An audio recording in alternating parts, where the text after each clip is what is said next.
for you, just born kids toys. ARK Giri silk and sari. Double engine की सरकार fail हो गई है।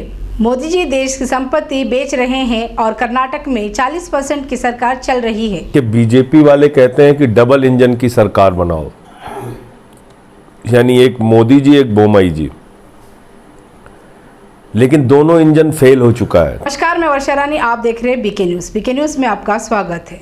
बसों कल्याण में आम आदमी पार्टी के संजय सिंह राज्यसभा मेंबर ने प्रेस मीट कर डबल इंजन सरकार पर साधा निशाना, कहा डबल इंजन की सरकार पूरी तरह फेल हो गई है। यहाँ सेंटर में मोदी सरकार ने देश की संपत्ति बेच रहे हैं, जैसे रेल, कोयला, गैस, बिजली, LIC बैंक के अलावा और भी देश की संपत्ति एक ही व्यक्ति के नाम नीलाम कर रही है, अडानी। और यहाँ कर्नाटक में 40% की सरकार। हर क्षेत्र में भ्रष्टाचार, गवर्नमेंट स्कूल से लेकर हर जगह बिना रिश्वत के कोई काम नहीं हो रहा है। इसीलिए राजनीति की गंदगी को साफ करना है तो झाड़ू को ओढ़ दो। और कहा कि आम आदमी पार्टी जहां जाती है वहां बीजेपी से सीधे लड़ाई रहती है और उन्हें सीधे हराने का काम करती है। वहीं कांग्रेस पर भी टिप्पणी करते हुए कहा कि कांग्रेस पार्टी कर्नाटक और देश के लोगों को समय समय पर धोखा दिया है, जिसकी वजह से आज बीजेपी की सरकार है। कांग्रेस बीजेपी से नहीं लड़ सकती, इस तरह से राज्यसभा के member Sanjay Singh press meet कर बताया। Highlight industry, AAC blocks, construct your dream home with quality product. Haji Builders and Developers, beautiful home for sale with all facilities. Soham electronics, home appliance, furniture. देखिए, बीजेपी वाले कहते हैं कि double engine की सरकार बनाओ, यानी एक मोदी जी एक बोमई जी, लेकिन दोनों इंजन फेल हो चुका है। कैसे फेल हो चुका है? एक सरकार जो मोदी जी की चल रही है वो देश की संपत्तियां बेच रही है, रेल, सेल, कोयला, गैस, बिजली, पानी, सड़क, LIC बैंक, सब कुछ बेच रही है और एक ही व्यक्ति के नाम सब कुछ नीलाम कर रही है, अडानी के नाम। कोयला अडानी का, गैस अडानी का, सीपोर्ट अडानी का, एयरपोर्ट अडानी का, बिजली अडानी का, पानी अडानी का, सड़क अडानी का, स्टील अडानी का, सीमेंट अडानी का। 2.5 लाख करोड़ रुपए का कर्जा उसको दिया, 86,000 करोड़ का कर्जा उसको माफ किया। तो इस देश का नौजवान अगर अनएम्प्लॉयड है, उसको नौकरी चाहिए तो सरकार कहती है पैसा नहीं है। किसान को उसके फसल का दाम चाहिए तो सरकार कहती है पैसा नहीं। माताओं बहनों को और सबको कहना होता है कि भाई महंगा। The diamond tattoo studio and presses, Gwalior collection, cut piece centre होता है कि भाई महंगाई कम कर दो, तो कहते हैं सरकार के पास पैसा नहीं। तो पैसा जा कहां रहा है जनता का? जनता का पैसा अडानी के पास जा रहा है। भारत के 14 प्रधानमंत्रियों ने 55 लाख करोड़ रुपए का कर्जा लिया। अकेले नरेंद्र मोदी ने 85 लाख करोड़ रुपए का, 85 लाख करोड़ पिछले 8 साल 9 साल के अंदर मोदी जी ने कर्जा लिया है। तो मोदी जी कर्ज लेते हैं, कर्ज लेके अपने दोस्तों को बांटते हैं और उसी से अपनी सरकार और सत्ता चलाते हैं। देश की राजनीतिक सत्ता को कायम रखने के लिए आर्थिक सत्ता अडानी के माध्यम से वो खड़ी करते हैं। अब यहाँ कर्नाटक में आ जाइए तो यहाँ 40% कमीशन की सरकार चल रही है। तो दोनों इंजन फेल हो चुका है। हर चीज में कर्नाटका के अंदर भ्रष्टाचार, सरकारी स्कूलों से लेके, थानों से लेके, हर जगह बगैर रिश्वत के कोई टेंडर नहीं होता, कोई काम नहीं होता। तो अगर ये राजनीति की गंदगी साफ करनी है, 75 साल से इकट्ठा जो राजनीति का कचरा है उसको अगर साफ करना है तो उसके लिए झाड़ू चलानी पड़ेगी। और दीपक जी हमारे कैंडिडेट हैं, बहुत ही योग्य, पढ़े लिखे, अच्छे कैंडिडेट हैं। इनको आम आदमी पार्टी ने अपना उम्मीदवार बनाया है। आम आदमी पार्टी पढ़े लिखे लोगों की पार्टी है। तो मैं यही उम्मीद करूंगा और अपील करूंगा कि इनके क्षेत्र की जनता झाड़ू पर बटन दबाए 10 तारीख को, इनको यहाँ से जिताए। और जो वादे हमने किए हैं वो सिर्फ वादे नहीं होते, गारंटी होती है। सत्ता में आए तो खुद पूरा करेंगे, नहीं आए तो सरकार से पूरा कराएंगे। जहाँ तक बात है, कांग्रेस पार्टी ने कर्नाटका के लोगों को, देश के लोगों को समय समय पर धोखा दिया और जिसके कारण से बीजेपी सत्ता में आई। आज अगर बीजेपी सत्ता में है तो इसके लिए अगर सबसे ज़्यादा कोई जिम्मेदार है तो कांग्रेस पार्टी है। कांग्रेस पार्टी इनसे नहीं लड़ सकती। हमने 3 बार बीजेपी को दिल्ली में हराया।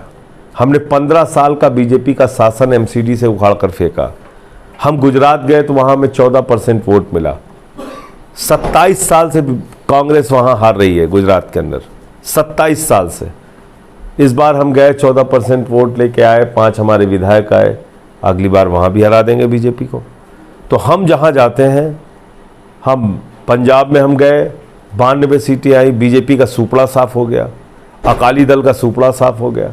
हम जहाँ जाते हैं वहाँ भारतीय जनता पार्टी से सीधे तौर पर लड़ाई लड़ते हैं और उनको हराने का काम करते हैं। पार्टी का प्रणाली का बिल्ली सोचते जब बीजेपी गंभीर तरफ से आरोप करती है वो देश की आर्थिक व्यवस्था को डैमेज करने वाला प्रॉमिस है आम आदमी पार्टी का, बोलते उस तरफ क्या बात करें? हाँ, तो देखिए अपना क्या, बिल्कुल सही आपने सवाल किया। अडानी को भारत के 6 एयरपोर्ट नियम बदल के दे दिए गए। किसका एयरपोर्ट बना, किसके पैसे से बना? हमारे आपके टैक्स के पैसे से। अडानी को 6 कोल ब्लॉक सुप्रीम कोर्ट ने रद्द किया, बावजूद इसके दे दिया गया। किसका नुकसान हुआ? इस देश की जनता का। सीपोर्ट अडानी को, एयरपोर्ट अडानी को, स्टील, सीमेंट, कोयला, गैस, सब कुछ एक आदमी को। तो रेवड़ी किसको बांट रहे हैं मोदी जी? अडानी को। नीरव मोदी कितना पैसा लेके भागा? 20,000 करोड़। मेहुल चौकसी कितना लेके भागा? 20,000 करोड़। नीरव मोदी, ललित मोदी कितना लेके भागा? 3,000 करोड़। नितिन संदेशरा कितना लेके भागा? 6,000 करोड़। तो नरेंद्र मोदी जी के जो मित्रों हैं उन्हीं को तो रेवड़ी बांट रहे हैं। हम क्या कर रहे हैं? हम कह रहे हैं ये लूट का पैसा, ये लूट का माल, इसको पकड़ो।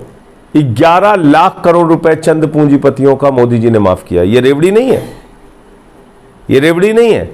11 लाख करोड़ रुपए हो तो इस मुल्क के नौजवानों को कितनी नौकरियां दी जा सकती हैं, कितने स्कूल बनाए जा सकते हैं, कितने अस्पताल बनाए जा सकते हैं, कितने सड़कें। तो मोदी जी अपने कुछ दोस्तों को रेवड़ी बांटने का काम करते हैं। हम लोग इस देश की जनता को रेवड़ी बांटने का काम करते हैं। जनता का पैसा जनता के लिए सदुपयोग में लाते हैं और मुनाफे का बजट भी देते हैं। मोदी जी ने तो 85 लाख करोड़ अकेले कर्जा लिया। केजरीवाल ने कोई कर्जा लिया? 8 साल से मुनाफे का बजट दे रहे हैं अरविंद केजरीवाल, सारा काम करके। बिजली फ्री, पानी फ्री, शिक्षा फ्री, इलाज फ्री, बस की यात्रा फ्री, तीर्थ यात्रा फ्री, उसके बाद भी मुनाफे का बजट। क्यों? क्योंकि जब आप बिजली फ्री करते हैं तो आम आदमी के जेब में जो बचत होती है वो बचत बाजार की अर्थव्यवस्था में वो खर्च करता है। This is called Arvind Kejriwal's economics. Arvind Kejriwal का अर्थशास्त्र यह है कि जनता का पैसा जनता को दो और तब बाजार की अर्थव्यवस्था चलेगी, तब आपकी इकॉनमी बढ़ेगी। मोदी जी की अर्थव्यवस्था क्या है? जनता का पैसा लूटो, बैंकों से पैसा निकालो, अपने कुछ चंद मित्रों को दो, वो उनसे पैसा लूट के और विदेशों में जाके बैठ जाए। तो रेवड़ी बांटने का काम, लाखों करोड़ की रेवड़ी बांटने का काम, लाखों करोड़ की रेवड़ी बांटने का गुनाह अगर किसी ने किया है तो नरेंद्र मोदी जी ने किया है। मोदी जी इंडिया के प्रधानमंत्री नहीं है, अडानी के प्रधानमंत्री हैं, उसी के लिए काम करते हैं दिन रात। और ये बात मैं पूरी जिम्मेदारी से बोल रहा हूँ। कर्नाटक में देखें तो इन इलेक्शन के मूवमेंट में बहुत दिग्गज लोग अभी आम आदमी पार्टी को छोड़े। कर्नाटक में आम आदमी क्यों सफल नहीं हो रहे सर? अभी भास्कर राव भी रिसेंट। अरे आप आम आदमी से इतना कह रहे हैं सफल होने की बात। अरे भाई 3 बार हमने दिल्ली में सरकार बना ली, पंजाब में हमने 92 सीटें लेके सरकार बना ली, गुजरात में हमें 14% वोट मिला, 5 विधायक बने, गोवा में हमें 6.5% वोट मिला, 2 विधायक बने।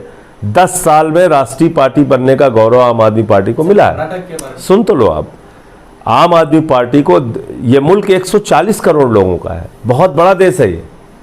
एक साथ आप पूरे देश में विस्तार नहीं कर सकते। कर्नाटका में जो स्थिति हमारी 2 साल 3 साल 4 साल पहले थी, आज उसमें बहुत बदलाव आया है। इस इलाके में कौन उम्मीद कर सकता था कि हमें कोई कैंडिडेट भी मिल जाएगा, कोई अपने घर में बिठा के पानी भी पिलाएगा? कोई उम्मीद कर सकता था? नहीं। दिल्ली से कितनी दूर है ये जगह, लेकिन यहाँ भी आज हमारे कार्यकर्ता हैं, टोपी पहन के निकल रहे हैं, प्रचार कर रहे हैं। दीपक भाई जैसे पढ़े लिखे लोग हमारे कैंडिडेट हैं। तो वक्त लगता है, इससे निराश नहीं होना चाहिए। और बाकी कुछ जिम्मेदारी जनता के ऊपर भी होती है। हम तो अपना एजेंडा, अपना मुद्दा लेके जाते हैं। पब्लिक की भी रिस्पॉन्सिबिलिटी है। जैसे दिल्ली में, पंजाब में, गुजरात में बदलाव की शुरुआत हुई, कर्नाटक में भी होगी। तरह से आम आदमी पार्टी गुजरात में और पंजाब में जिस तरह से इलेक्शन में काम कर रही थी, जितना इंटरेस्ट दिखा थे, इस बार कर्नाटक में नहीं दिखा रही है, क्या वजह है? ऐसा आपका सोचना गलत है।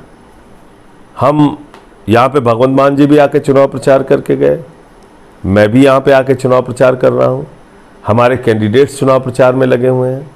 तो काफ़ी समय से मेहनत भी हो रही, कई सम्मेलन हुए जिसमें अरविंद केजरीवाल जी आए यहाँ पे। तो मुझे लगता है कि ये सोचना गलत है कि हम यहाँ मेहनत नहीं कर रहे हैं। जहाँ हमारी जितनी क्षमता है हम उसमें मेहनत कर रहे हैं। पहली बार विधानसभा का चुनाव लड़ रहे हैं, पिछली बार तो कुछ सीटों पे रस्म अदायगी के तौर पे चुनाव लड़े थे, लेकिन अब इस बार हम लोग मेहनत से चुनाव लड़ रहे हैं। कुछ अच्छे संकेत, कुछ अच्छे परिणाम आने चाहिए। कर्नाटक में कितना सीट आने का चांस? ये मैं नहीं तय कर सकता, ये कर्नाटक के लोगों के ऊपर है, वो हमें कितना आशीर्वाद देंगे, कितनी सीटें देंगे। सर बीजेपी का जो हाईकमांड है ईडी आईटी जो वगैरह इलाका रहता है ना, उसको दुरुपयोग करके सिसोदिया जैसा लोगों को दबाव डाल रहे हैं, उनका ऊपर आरोप डाल रहे हैं। देखो, मैं उसके कुछ एग्जाम्पल देता हूँ। ईडी की जो इंक्वायरी लीकर पॉलिसी में चल रही है और रोज ब्रेकिंग न्यूज चलवाते हैं, देखो इन पे ये मिल गया, इन पे ये बोल दिया, इन पे ये कह दिया। 6 लोगों ने कोर्ट के सामने लिख के दिया कि हमसे जबरन जबरदस्ती मारपीट करके बयान लिया गया। एक चंदन रेड्डी नाम का व्यक्ति है जिसके कान के दोनों पर्दे फाड़ दिए ईडी ने, और उसकी मेडिकल रिपोर्ट है, हाई कोर्ट में उसने केस किया है। दूसरा, 14 फोन मनीष सिसोदिया ने तोड़ दिए, ऐसा प्रचारित किया गया ईडी के द्वारा। वो 14 के 14 फोन चल रहे हैं, वो सारे के सारे फोन जिंदा हैं। तो जब झूठ की बुनियाद पे आप कोई जांच करेंगे, और मैं तो कहता हूं कि ईडी एक झूठ का पुलिंदा है, तो आप अपने विरोधियों को फंसाने के लिए इसका इस्तेमाल कर सकते हैं, लेकिन न्यायालय में ये सारी बातें टिकेंगी नहीं।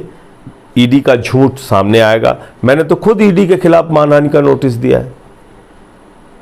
झूठा किसी को बदनाम करने के लिए आप कर सकते हैं, लेकिन उसकी सच्चाई जो सामने आएगी तो इनको मुंह की खानी पड़ेगी। लास्ट क्वेश्चन, अभी 40% आरोप है सर कर्नाटक की बीजेपी गवर्नमेंट के ऊपर, वो कवर करने के लिए मिसालाती का वो आज प्रयोग कर रहे हैं बीजेपी गवर्नमेंट, किस हद तक वो यूज होता है बोल के आपको लगता है? तो मिसालाती का प्रयोग कर रहे हो, मिसाला रिजर्वेशन। देखो, ऐसा है कि रिजर्वेशन एक ऐसा मुद्दा है जो सामाजिक पिछड़ेपन के आधार पर दिया जाता है देश के अंदर, और ये हमारे संविधान की व्यवस्था है। उसको कोई तरमीम करे, उसमें कोई बदलाव करे, तो ये किसी को अधिकार नहीं है, वो पार्लियामेंट को ही अधिकार है। तो इसलिए मेरा अपना ये मानना है कि कमीशन खोरी, भ्रष्टाचार ये बड़ा मुद्दा है, और इस पे सरकार के खिलाफ लोगों में गुस्सा है, लोग वोट करें। आने वाले 2024 में किस तरह से देखते हैं कि हुकूमत बदलेगी या फिर वही मोदी शहर? बदलेगी, बदलाव होगा, क्योंकि लोग त्रस्त हैं, नौजवान हो, किसान हो, माताएं बहनें हो, देश में महंगाई हो, गैस के सिलेंडर का दाम हो, किडनी कैंसर तक की दवाओं को तो महंगा कर दिया इन्होंने, बच्चों का दूध महंगा कर दिया, तो ऐसे ही चल रहा है। हाँ, ये है कि नफरत की राजनीति में मज़ा बहुत आता है। कट्टरपंथ की एक राजनीति ऐसी होती है जिसमें मज़ा बहुत आता है। हाँ, इसको मार दो, हाँ इसको काट दो, इससे दुनिया का कोई मुल्क आगे नहीं जा सकता।